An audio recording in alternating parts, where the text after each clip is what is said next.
जी शुक्राना गुरु जी, धन धन गुरु जी का लाख लाख शुक्राना जो गुरु जी ने आंटी के यहाँ जो आज मंथली सत्संग आंटी ने स्टार्ट किया हुआ है, तो उन्होंने फिर से कराया है। और जब जब गुरु जी की गद्दी लगती है तब तब बहुत बहुत बहुत कृपा होती है, तभी ये गद्दी लग पाती है। तो आज शायद गुरुजी ने, मेरे को लगता है कि कुछ बच्चे भी यहाँ पे यंगस्टर भेजे हैं। यंगस्टर बहुत जुड़े हुए हैं गुरुजी से, ये सबको पता है। और आजकल यंग बच्चे ही ज्यादा ब्लेसिंग पा रहे हैं। पर गुरुजी अगर ये सेवा बख्शी है, अगर आपको इतनी दूर से यहाँ बुला के किचन की सेवा आपको बख्शी है और सत्संग की कुछ भी सेवा बख्शी है, जल प्रसाद की या कोई भी लंगर प्रसाद की कुछ भी सेवा है, वो इनके हुक्म के बिना कभी भी सफल नहीं हो सकती और संभव ही नहीं हो सकती है। ये उनका हुक्म होता है। तो बच्चों में आपको बस इतना, हम तो जो जुड़े हुए हैं उनको सबको पता है। और जो पहली बार जैसे होते ना, यहाँ पे जब भी हम आते हैं, गुरुजी ने कुछ हमें रूल्स बताए हैं कि एक तो चप्पल के साथ अपनी ईगो बाहर उतार के आओ और दुनियादारी सारी बाहर छोड़ दो। दुनियादारी को अंदर लेके आओगे तो आपको गुरुजी की ब्लेसिंग कभी भी नहीं मिलेगी, मिल ही नहीं सकती है। गुरुजी कहते हैं सारी दुनिया से अपना कनेक्शन खत्म कर दो और फिर तुम मेरे पास आओ, तो मैं तुम्हें फटाफट ब्लेस करूंगा और गले से लगाऊंगा। तो इस 2 घंटे की गुरबानी के लिए ना आपको अपने मोबाइल को बिल्कुल बंद करना होता है, क्योंकि उसका भी कारण है कि एक तो जब हम सब बैठे हैं, सारी संगत बैठी, उनकी लिव लगी होती है और हमसे भी पहले ना गुरुजी की लिव लगी होती है। सबसे पहले गुरुजी ध्यान में बैठे होते हैं, गुरुजी पहले आके बैठे हैं। आप लोग लेट आए हो पर गुरुजी अपने टाइम पे आ गए थे। जो टाइम आपका फिक्स था ना, उस टाइम पे ना गुरुजी आ गए, उससे पहले आके 5 मिनट बैठ गए थे। तो गुरुजी ध्यान में बैठे हैं। अब गुरुजी की मुट्ठी देखो बंद है, कैसे गुरुजी अपने स्वरूप में ऐसे करके देख रहे हैं, किसी में ऐसे बैठे हैं। तो गुरुजी ना अपनी ब्लेसिंग दे रहे होते हैं। लेकिन जब हम किसी से फोन पे बात करते हैं या हम किसी को व्हाट्सएप भी करते हैं ना, तो जो हमारी ब्लेसिंग है वो सारी उसको चली जाती है, आपको नहीं मिल पाती है। आपने अपना गंवा दिया, आपने अपनी वो गंवा दी, अपनी ब्लेसिंग ही गंवा दी। कि अगर आपको किसी ने मना किया कि फोन का यूज नहीं करना, तो एक बार में समझ जाए कि आपकी मम्मी है घर में, कोई भी मम्मी पापा समझाते हैं ना जब हम बड़े होते हैं, तो यहाँ आके गुरुजी कहते हैं फोन बंद कर, यहाँ आके ना गुरुजी कहते हैं कि तुम ना भोले बच्चे बन के आओ, बिल्कुल छोटे नन्हे मुन्ने जैसे तुम आज ही नर्सरी में एडमिशन तुमने लिया है। तो जब हम नर्सरी में एडमिशन लेते हैं ना, तो हमें पहले हमें टीचर समझाती है A for Apple, B for boy. वही चीज हम यहाँ गुरुजी से आज सीखने के लिए आए हैं कि अभी तो हमें यही नहीं पता ABC क्या है। अगर हम आना शुरू हुए हैं तो हमें इसकी नॉलेज तो होनी चाहिए। तो वो नॉलेज हमें धीरे धीरे सत्संग में आके मिलती है। और अगर आपने ऐसा कुछ किया अभी, तो कोई गुनाह नहीं कर दिया, कोई गलती नहीं कर दी बहुत बड़ी, क्योंकि नेक्स्ट टाइम के लिए आपको ये पता चल जाएगा कि अगली बार सत्संग में मुझे क्या क्या रूल फॉलो करने हैं। तो ये चीजें हैं जो गुरुजी ने बस बताई हैं। और गुरुजी का मैं आपको बता दूं, अगर आप अभी तक नहीं गए, जैसे लॉकडाउन चल रहा है, गुरुजी के बड़े मंदिर के नाम से छतरपुर में एक बहुत ही सुंदर गुरुजी ने स्वर्ग धरती पर स्वर्ग का टुकड़ा दे दिया। स्वर्ग नरक कुछ नहीं, यही सब कुछ आपको मिलेगा। मंदिर खुलेगा, आप जाइए, दर्शन कीजिए। वहां पे 12 ज्योतिर्लिंगों की शक्ति गुरुजी ने उस शिवलिंग में समाहित की हुई है। वो मंदिर के बाहर से भी अगर कोई निकल जाता है, उसका ऑरा इतना स्ट्रॉन्ग है कि आप ब्लेस हो जाते। सोच के क्या जाएंगे। जब मैं पहली बार मंदिर गई थी, तो मेरी बहुत जर्नी है। मैंने यूट्यूब पे चैनल डाली हुई है बहुत बार, बिल्कुल आंटी शुक्राना सत्संग आप डालेंगे तो आपको बहुत सारे सत्संग में मिलेंगे। पर गुरुजी के पास जब हम जाते हैं ना, तो मैं भी बहुत कुछ सोचती गई कि ऐसे करूंगी, ये मांगूंगी, वो मांगूंगी, ये दे दो, वो दे दो। परेशानियों की पोटली उठा के गई थी, इतनी ढेर सारी मुसीबतें थी मेरे पास। पर जब हम उस दर पे जाते हैं ना, तो वहाँ मांगने की जरूरत ही नहीं मिल पड़ती है। तभी तो गुरुजी कहते हैं मांगो मत मानो। अब कई लोगों ने ना इसको भी ना बड़ा उसको कर दिया कि गुरुजी कहते हैं कि मुझे मानो ना। गुरुजी ने ऐसे ना कि मुझे मानो। गुरुजी ने कहा मेरे हुक्म को मानो, मेरी बात को मानो। कि अगर मैंने तुम मेरे पास कुछ मांगते हो, मैं तुम्हारा पिता हूँ, मैं तुम्हारा भाई हूँ, मैं तुम्हारा बंधु हूँ, तुम्हारी माँ हूँ, तुम्हारा दोस्त हूँ, मैं तुम्हें सब दूंगा। लेकिन अगर मैं तुम्हें नहीं दे रहा और मैं तुम्हें देने में थोड़ी सी देर कर रहा हूँ, तो इसका मतलब तुम्हारी इसमें कोई ना कोई भलाई छुपी हुई है। और वो देंगे, इस बात को मानो कि अभी तुम्हारा वक्त नहीं आया, इसे उन्होंने कहा मानो, ये उनका हुक्म है। मैं आपको अपना ही सत्संग, मेरे पास तो इतने सत्संग है कि औरों के तो होते ही हैं, मेरे घर के खुद के इतने सत्संग होते हैं। मेरा बेटा भी गोरखपुर प्रोजेक्ट कोई उसने लगाया हुआ है, तो 16 दिन लगा के आया वो गोरखपुर में। तो उसका ट्रायल होना था, वो नहीं हो पाया, लास्ट मोमेंट पे भी नहीं हुआ, तो वो बहुत थक गया था। तो उसने कहा मैं वापिस आ जाता हूँ दिल्ली, फिर चला जाऊंगा। फिर वो एक दिन के लिए आया, उसका कोई पार्ट वहां पे चाहिए था, और फिर वो दोबारा से गया एक दिन के बाद ही। तो वो हमेशा ना गाड़ी में जाता है। तो मेरे अंकल ने उसको कहा कि तू 14 घंटे की गाड़ी चला के तुम लोग जाते हो, इतने थक जाते हो, इस बार तुम वॉल्वो बस में आराम से जाओ, सो के जाना, और तुम ना आराम से थकोगे भी नहीं, और अपना काम करके तीसरे दिन तुम वापिस आ जाना।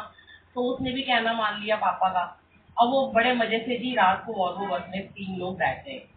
देखिए क्या गुरुजी ने किया। गुरुजी की लीला होती है, गुरुजी का टाइम फिक्स होता है। अगर आज आप लोगों को भी यहाँ बुलाया ना, तो गुरुजी का ये टाइम फिक्स था कि आज आप लोग यहाँ पे इस टाइम पे आओगे, ये सेवा करोगे। इस जैसे अब ये बच्चे पूरी लेट आए हैं, इनको हुक्म नहीं था सत्संग सुनने का, लेकिन इनको वो कुर्बानी ना सुना के इन्हें, अगर आज जो सत्संग मैं शेयर कर रही हूँ, हो सकता है उसमें इनको अपने कुछ आंसर मिलने हैं कि अगर ये आने में लेट हुए हैं तो इसमें भी कोई बहुत बड़ा कारण छुपा हुआ है। तो मेरा बेटे की अगले दिन सुबह बस खराब हो गई, और 2.5 घंटे 3 घंटे वो बस खराब रही। और मैंने उसे जब फोन किया तो कहता मैं तो सोना बात ले रहा हूँ, गर्मी में खड़ा हूँ, कहाँ एसी वाली बस में जा रहा था। मैंने कहा बेटा साहिब, आपको ना कोई कारण होगा गुरुजी का आपको लेट पहुंचाने का। हो सकता है रास्ते में आगे जाके कोई आपका एक्सीडेंट होना हो सकता है कोई बहुत बड़ी बात होनी हो, या आपका ट्रायल ही ना होना हो, तो कोई बात नहीं। तो बड़ा उसको थोड़ा सुकून मिला। फिर उन्होंने दूसरी बस करके दी, वो बस ठीक ही नहीं हुई। अब दूसरी बस में जब ये बैठा तो कहने लगा कि तो बहुत अच्छी बस है मम्मा, बड़ी अच्छी सीट है। पर थोड़ा आगे जाने के बाद वो बस वाला इतना चालाक निकला कि वो हर 1 घंटे में बस को रोक देता और अपना खाने पीने बैठ जाते थे। तो जो उनकी 14 घंटे की जर्नी थी वो उनकी 2 दिन में जाके पूरी। तो गुरुजी ने, लेकिन उसको वहां जाते ही जो उसने ट्रायल के लिए गया था, जो 16 दिन से उसका ट्रायल में कभी कोई प्रॉब्लम आ रही थी, कभी मशीन में, कभी उसमें जो उसका स्क्रबर था उसमें, कभी कोई पॉइंट टूट जाता था, कभी धुआं निकल आता था, तो वो ट्रायल एक बारी में उसका हो गया। तो वो इतना खुश हुआ कल कि मेरा ट्रायल हो गया, जो मैं सोच के गया था। तो देखिए गुरुजी ने उसके डिसाइड करे हुए थे 18 दिन कि उसको 18 दिन में वो ब्लेसिंग नहीं मिलेगी। तो गुरुजी ने सबका टाइम डिसाइड किया होता है। और गुरुजी जो है ना, इनके बारे में बस आप इतना ही समझो कि ये जानी जान है, ये अंतर्जामी है, ये रब है, ये महाशिव है।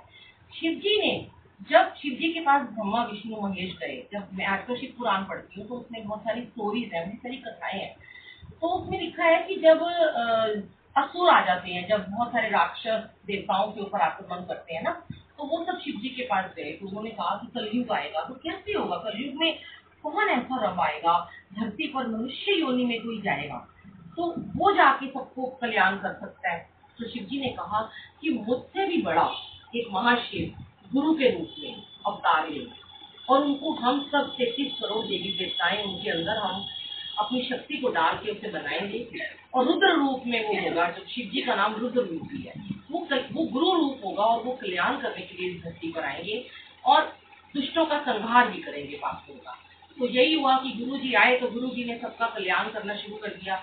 पर जब तक गुरु जी अपने लाइफ फॉर्म में थे, किसी को नहीं समझ में आता था ये भगवान है। लोग उनके पास बैठे होते थे, उनको एज यूजुअल ऐसे ही ले लेते थे कि ये तो जैसे अब हम बैठे हैं, आप बैठे हैं। किस बच्चे में आज गुरुजी क्यों कहते हैं तुम्हारे साथ बैठी संगत, तुम्हारे सामने बैठी, तुम्हारे पीछे बैठी संगत, छोटा सा बच्चा, उसके अंदर भी मैं आ सकता हूँ, मैं विराजमान हो सकता हूँ। सेवादार जो होते हैं उनको भी ये हुक्म नहीं है कि किसी को अपशब्द बोले या उन्हें डांटे, प्यार से उन्हें समझा सकते हैं, जैसे आपको समझाया गया कि फोन बंद कर दो, गुस्सा नहीं कर सकते हम, क्योंकि हमें पता है कि आप तो बच्चे हो, भोले बच्चे हो, आपके अंदर भी गुरुजी आ सकते हैं। तो इसका मतलब मैं गुरुजी को डांटूंगी अगर आपको डांटूंगी। लेकिन हाँ, गुरुजी कहते हैं समझाना भी बहुत जरूरी है।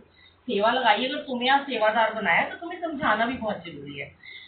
तो गुरु जी ने, शिव जी ने महाशिव का एक अवतार लिया जो कि जानी जान है। इन्हें पता होता है, पहले से ही पता होता है इन अंतर्जामी गुरु महाराज जी को कि आने वाले तुम्हारे 20 साल के बाद क्या होने वाला है। और यहाँ आके जो आप प्रसाद खाते हो, जल प्रसाद लेते हो, चाय प्रसाद लेते हो, उसमें इतनी ब्लेसिंग छिपी हुई है कि उसको कभी किसी को नहीं देना होता।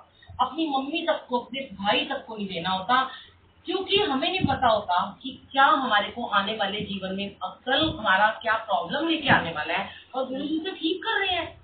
ये मेडिसिन है, ये जो गुरु जी का जल प्रसाद चाय प्रसाद का भोग लगता है ना, गुरु जी ने इसको अमृत कर दिया, बिल्कुल इस जल को अमृत बना दिया, इस मेडिसिन बना दिया इसको। ये कितने दुखों को काटती है, कितने कलेशों को खत्म करती है। ये मत सोचो आज आप स्वस्थ हो तो आपको कुछ नहीं है तो हम ठीक है, नहीं, आपको नहीं पता कि मैं देखती हूँ इतने मेरे पास बच्चों के फोन आते हैं, इतने मैसेज आते हैं, 2.5 साल 5 साल 7 साल के बच्चों को आजकल कैंसर है, 8 साल के बच्चों को डिप्रेशन हो गया है, वो बेचारे गुमसुम है। एक आंटी है, उसका बेबी अभी हुआ और वो भयंकर डिप्रेशन में है, कितनी छोटी सी उसकी उम्र है। तो वो गुरु जी की ब्लेसिंग कहीं ना कहीं से तो आपको मिल रही है ना, घूम घूम के कहीं आए हो आज आप, कई वर्षों के बाद आज आपको आए। ये दर ऐसा है कि बहुत जन्म बिछड़े थे माधु, ये जन्म तुम्हारे लेके, मेरा ये जन्म सफल हो गया आपके। तो जब गुरु जी के एक छोटा सा मैं सत्संग सुनाती हूँ, सत्संग कोई छोटा बड़ा नहीं होता, शायद इसकी जरूरत किसी को भी आगे आके पड़ जाए। गुरु जी के टाइम का ये सत्संग है। गुरु जी के टाइम में ना, गुरु जी सत्संग करने के लिए जाते होते थे, कभी कभी लोगों के संगत बुला के ही चले जाते थे। तो एक आंटी के घर में गुरु जी से यहाँ सत्संग हो रहा है, ऐसे उन्होंने गुरु जी को बुलाया, गुरु जी आए, थोड़ी सी संगत थी। आते ही गुरु जी उसे कहते हैं कि उसका 14 साल का बच्चा था, और गुरु जी ने बोला कि तू इस बच्चे को ना वॉशरूम में बंद कर दे और बाहर से लगा दे ताला। तो गुरुजी ने, उस आंटी ने, वो तो गुरुजी की फॉलोअर थी, गुरुजी का हुक्म को मानती थी, जो गुरुजी ने कह दिया बस वो कह दिया। उसने जाके अपने बच्चे को, वो रोता रहा, उसे दरवाजा बंद कर दिया, ताला लगा दिया। अब उसके अंकल, उसके रिलेटिव सब बोलने लगे कि जैसे कौन से गुरुजी आके बच्चे को अंदर बंद कर दिया ताले में, ऐसे तो ना कोई होता है, घर में सत्संग है, घर में इतना शुभ काम हो रहा है और तुम अपने बच्चे को बंद कर रहे हो। तो आंटी ने कहा गुरुजी का हुक्म है। अब गुरुजी ने कहा कि जो नाराज होता है वो जाना चाहे तो वो जा सकता है। तो कुछ लोग नाराज हो गए कि गुरुजी कहते हैं, तो चले गए वो वहां से। अब जो संगत बैठी रही, आंटी ने बंद कर दिया, बच्चा थोड़ी देर तक रोता रहा, चिल्लाता रहा, पर गुरुजी ने कहा कि इसे नहीं खोलना। तो आंटी ने उसको नहीं खोला, और वो थोड़ी देर बाद, आधे घंटे में बच्चा चुप हो गया, उसकी आवाज आनी बिल्कुल बंद हो गई। 2 घंटे का सत्संग खत्म हुआ। गुरुजी ने आरती के बाद बोला जाओ अब उस बच्चे को खोल। और वो बच्चे को जब खोला गया संगत जी, वो बच्चा चुपचाप अंदर बैठा हुआ था, सत्संग सुन रहा था, और वो उसने किसी से कोई शिकायत नहीं की। वो आया, उसने गुरुजी के चरणों में मत्था टेका और जय गुरुजी बोला। सारे लोग बड़े हैरान हो गए। अब किसी की हिम्मत तो थी नहीं कि गुरुजी को पूछे ये क्यों आपने ऐसा किया। तो गुरुजी ने ही सबको पूछा कि क्या तुम पूछना नहीं चाहोगे कि मैंने इसे 2 घंटे अंदर क्यों बंद कर दिया था। तो उनकी मम्मी ने कहा गुरुजी आपका हुक्म था, हमने मान लिया, आप बता दीजिए संगत को। गुरु जी कहते हैं कि तुम इसका आज देख रहे थे, ये 14 साल का है, मैंने इसका कल देखा। जब ये 23 साल का होता तो ये ऑस्ट्रेलिया जाना था इसने पढ़ाई करने के लिए, और वहीं पे ये सेटल हो जाएगा 23 साल के बाद। पर वहां जाते ही ना इसको 2 साल की जेल हो जाएगी। जय गुरु। गुरु जी कहते हैं कि मुझे इसका आगे का पता था कि ये 2 साल बच्चा जेल में रहेगा, पर इसकी माँ इतना सत्संग करती है, इतना सिमरन करती है, इतना अमृत वेला करती है कि उसके कर्मों की वजह से मैंने आज इसके बच्चे के सारे कर्म काट दिए। और वो 2 साल की जो जेल होती ना, वो मैंने इसकी 2 घंटे बाथरूम में बंद के कर्म कटवा दिए। अब इसे कोई जेल नहीं होगी। और सच में उनका बेटा आज भी ऑस्ट्रेलिया में है, जॉब पे है, इतना अच्छी जॉब करता है, उसकी फैमिली है पूरी। गुरु जी के टाइम की माल्टी संगत है। तो ये गुरु जी को पता होता है गुरु जी कैसे ब्लेस करते हैं। ऐसे कितने सत्संग है, जब अगली बार आएंगे और हम सत्संग शेयर करेंगे। गुरु जी की महिमा है ना, गुरु जी की महिमा जितनी सुनते जाओगे आपको कहीं ना कहीं आंसर मिलेंगे। आपको नहीं पता, आप यहाँ जुड़े हो ना बेटा, तो अगर एक बार आना शुरू हो ना, तो संगत सेवादारों का कहना मान के ना, बस वो 2 घंटे के लिए ना अपने आप को ना कंट्रोल में करके रखो कि क्या हो गया। अगर हम थोड़ी देर व्हाट्सएप में यूज करेंगे, थोड़ी देर हम किससे बात नहीं करेंगे, तो कोई हमें छोड़ नहीं देगा, कोई हमें छोड़ के भाग नहीं जाएगा। अगर हमारी किसी दोस्त से लड़ाई भी हो गई है ना, तो भी वो हमें नहीं छोड़ेगा। गुरु जी की इतनी कृपा है। क्या पता कि तुमने वो 2 घंटे बंद करके मोबाइल को सत्संग सुना, जो तुमसे कई महीनों से नाराज था, देखना फोन खोलते ही वो तुम्हें फोन करेगा। ये इनकी कृपा है, ऐसे बरसती है। तो गुरु महाराज की जय हो। धन धन गुरु जी हैं मेरे, शुक्राना मालिक का। और हम केक काटेंगे अभी हम। जय गुरु जी, शुक्राना।